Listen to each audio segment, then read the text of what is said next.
Good evening सभी को। Winner academy में आप सभी का स्वागत है। तो आज हम लोग एटॉमिक स्ट्रक्चर का तीसरा पार्ट देखने वाले हैं। कल कुछ कारण की वजह से कल क्लास पूरी नहीं हो पाई थी। हमने सोचा था कि 40 प्रश्न करा पाएंगे, आप लोग को नहीं हो पाया था। तो चलिए आज हम लोग इसको कराने वाले हैं। 30 प्रश्न कल हम लोग कराए थे, उसी के आगे हम लोग कराने वाले हैं। तो चलिए ये स्टार्ट करते हैं। पहला प्रश्न आप लोग के सामने है। 31 से स्टार्ट करते हैं हम लोग। न्यूट्रिनो की खोज करता है, तो न्यूट्रिनो की खोजकर्ता कौन है, इसका आप लोग जवाब दीजिएगा। तो न्यूट्रिनो के खोजकर्ता आपका आंसर हो जाएगा पाउली। क्या हो जाएगा? पाउली। तो बी ऑप्शन बिल्कुल राइट हो जाएगा। चलिए नेक्स्ट अगले प्रश्न की बात किया जाए हम लोग यहाँ पे। नेक्स्ट अगला है मेसान के खोजकर्ता है। तो मेसान की जो खोजकर्ता है वह युकावा है। सी ऑप्शन बिल्कुल राइट हो जाएगा। चलिए नेक्स्ट अगला प्रश्न है, निम्नलिखित में से कौन सा एक क्लोरीन का इलेक्ट्रॉनिक विन्यास है। तो क्लोरीन का होता है 17, आपको पता होगा। तो 2, 8 और 7, 10, 7, 17। तो बी ऑप्शन होगा बिल्कुल राइट। चलिए नेक्स्ट अगले प्रश्न की बात किया जाए। अगला प्रश्न है, रदरफोर्ड के अल्फा कणों ने सबसे पहले दिखाया था परमाणु में। तो अल्फा कण के माध्यम से रदरफोर्ड ने सबसे पहले नाभिक के बारे में बताया था। तो सी ऑप्शन होगा बिल्कुल राइट। चलिए नेक्स्ट अगला प्रश्न है, 8वीं कक्षा का अभिविन्यास किससे नियंत्रित होता है। तो 8वीं कक्षा का अभिविन्यास ये आपकी चुंबकीय क्वांटम संख्या से जैसे होता है। सी ऑप्शन बिल्कुल राइट हो जाएगा। चलिए नेक्स्ट अगला प्रश्न है, एक परमाणु के 3 आधारभूत अवयव कौन है। 3 मूलभूत कण जानते होंगे आप लोग। तो इलेक्ट्रॉन, प्रोटॉन, न्यूट्रॉन।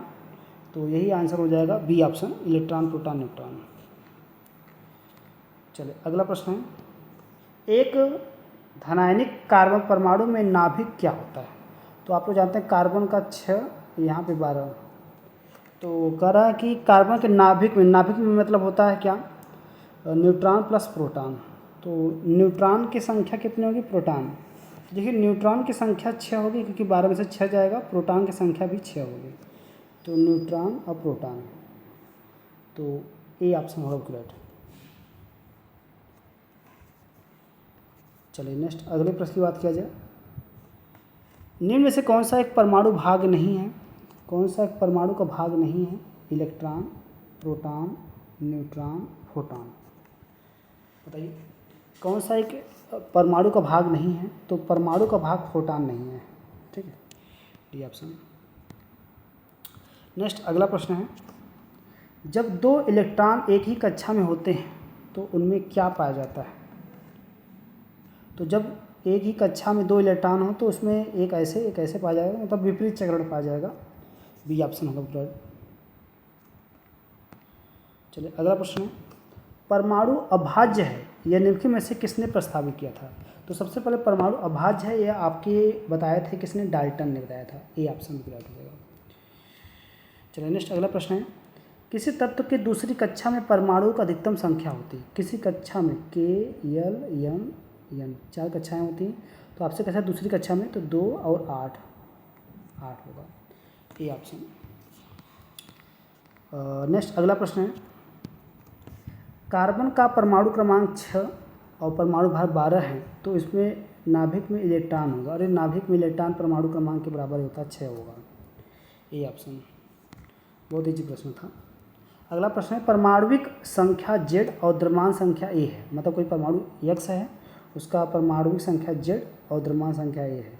तो इलेक्ट्रॉन संख्या, तो इलेक्ट्रॉन मतलब Z के ही बराबर होगा, क्योंकि जितने इलेक्ट्रॉन उतने ही प्रोटॉन। तो आंसर हो जाएगा ए। अगला प्रश्न है, यूरेनियम 92-235 में प्रोटॉनों की संख्या। तो प्रोटॉन मतलब यही 92 प्रोटॉन ही होगा, क्योंकि इलेक्ट्रॉन जितने उतने प्रोटॉन। चलिए नेक्स्ट अगला प्रश्न है, सोडियम का परमाणु संख्या, जैसे सोडियम है, सोडियम का परमाणु संख्या 11 और परमाणु द्रव्यमान 23 है। तो इसमें इलेक्ट्रॉनों की संख्या है, इलेक्ट्रॉन, प्रोटॉन, न्यूट्रॉन। तो इलेक्ट्रॉन तो आपके 11 हो जाएंगे, ठीक है। न्यूट्रॉन आपके 23 में से 11 चले जाएंगे, 12 हो जाएगा। 11, 12 और फिर आपके 11, तो 2 जगह 11, ये डी ऑप्शन होगा। नेक्स्ट अगला है, न्यूट्रॉनों की संख्या बताना है आप लोग को। यूरेनियम 238 और 92 न्यूट्रॉनों की संख्या। तो बताइए इसका आंसर क्या हो जाएगा सब लोग।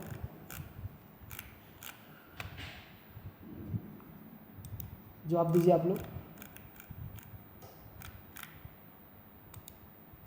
तो इसका आंसर हो जाएगा 146। अगला प्रश्न है, किसी तत्व के परमाणु भार से संबंधित निम्नलिखित कथनों में से एक कथन सर्वाधिक उपयुक्त है। एक तत्व का परमाणु भार उस तत्व के परमाणु में उपस्थित प्रोटॉनों तथा न्यूट्रॉनों का योग है। द्रव्यमान संख्या के विपरीत एक तत्व का परमाणु भार भिन्न हो सकता है। एक तत्व का परमाणु भार एक पूर्णांक होता है। एक तत्व के सभी परमाणुओं के परमाणु भार समान होते हैं। तो इसका आंसर क्या हो जाएगा बताइए। तो इसका आंसर हो जाएगा बी ऑप्शन। द्रव्यमान संख्या के विपरीत एक तत्व का परमाणु भार भिन्न हो सकता है। चलिए, बहुत अच्छा प्रश्न था। अगला प्रश्न, परमाणु की प्रभावी त्रिज्या क्या होगी। मतलब परमाणु की त्रिज्या पूछ रहा है, परमाणु की नाभिक त्रिज्या नहीं। तो परमाणु को अगर त्रिज्या पूछेगा तो परमाणु की त्रिज्या 10⁻10 होता है, अर्थात 1 एंगस्ट्रॉम के बराबर होता है। तो 10⁻10 मीटर, बी ऑप्शन होगा बिल्कुल। अगला प्रश्न है, निम्नलिखित में से 20 न्यूट्रॉन व 18 इलेक्ट्रॉन वाला कण कौन सा है। तो 20 न्यूट्रॉन 18 इलेक्ट्रॉन वाला कण। तो 18 इलेक्ट्रॉन मतलब कोई कंपाउंड ये है, उसके बाद 18 इलेक्ट्रॉन है, ठीक है। तो 18 इलेक्ट्रॉन तो इसमें किसके पास होंगे, ये आर्गन के पास दिखाई दे रहे हैं और कोई नहीं होगा, बी ऑप्शन।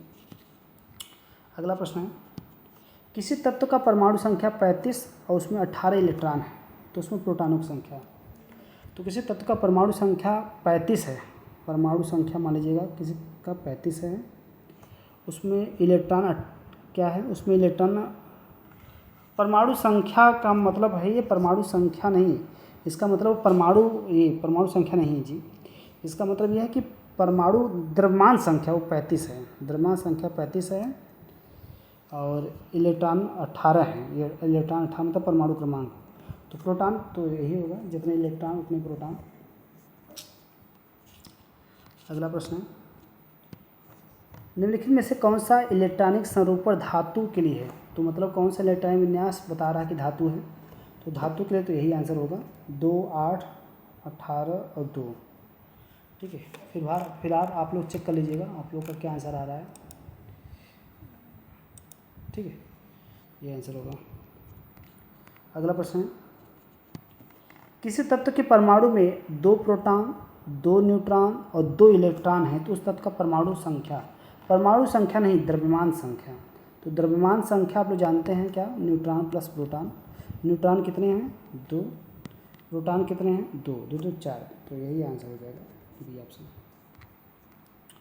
अगला प्रश्न है, ऋण आवेशित परमाणु में प्रोटॉनों की संख्या क्या होगी। ऋण आवेशित परमाणु में प्रोटॉनों की संख्या। तो ऋण आवेशित कोई अगर कंपाउंड ऋण आवेशित मान लीजिएगा तो उसमें प्रोटॉनों की संख्या क्या होगी। तो जैसे कोई कंपाउंड मान लीजिए X है, इसके पास 10 इलेक्ट्रॉन हैं, लेकिन इसके पास 10 इलेक्ट्रॉन हैं, अगर ऋणायन आने से 1 इलेक्ट्रॉन इसके पास और बढ़ गए तो ये भी 11 इलेक्ट्रॉन हो गए। इलेक्ट्रॉन बढ़ गया लेकिन प्रोटॉन जैसे थे वैसे ही रह गए, क्योंकि प्रोटॉन परमाणु क्रमांक पर निर्भर करता है। तो तत्व के परमाणु क्रमांक से अधिक होगा, तत्व के परमाणु क्रमांक से कम होगा, परमाणु में इलेक्ट्रॉनिक संख्या से अधिक होगा, परमाणु में इलेक्ट्रॉनिक संख्या से कम होगा। तो चलिए इसका आंसर दीजिए आप लोग। तो इसका आंसर हो जाएगा परमाणु में इलेक्ट्रॉनिक संख्या से कम, ठीक है। तो प्रोटॉनों की संख्या इलेक्ट्रॉनों से कम होगी ना, मतलब कहने मतलब प्रोटॉन कम हो जाएंगे, इलेक्ट्रॉन ज़्यादा हो जाएंगे, डी ऑप्शन। अगला प्रश्न है, नाभिक की खोज के लिए रदरफोर्ड ने जब धातु के पतले पत्र अल्फा कणों की बौछारी किया तो क्या अधिकांश अल्फा कण धातु की पन्नी को बिना विक्षेपण के पार करके चले गए। सभी अल्फा कण धातु की पन्नी को बिना विक्षेपण के पार करके चले गए। अधिकांश अल्फा कण छोटे कोण बनाकर विचलित हो गए। अधिकांश अल्फा कण वापस विचलित हो गए। बताइए इसका आंसर क्या हो जाएगा। तो यहाँ पे आंसर हो जाएगा फर्स्ट, अधिकांश अल्फा कण धातु की पन्नी को बिना विक्षेपित करके पार कर चले गए।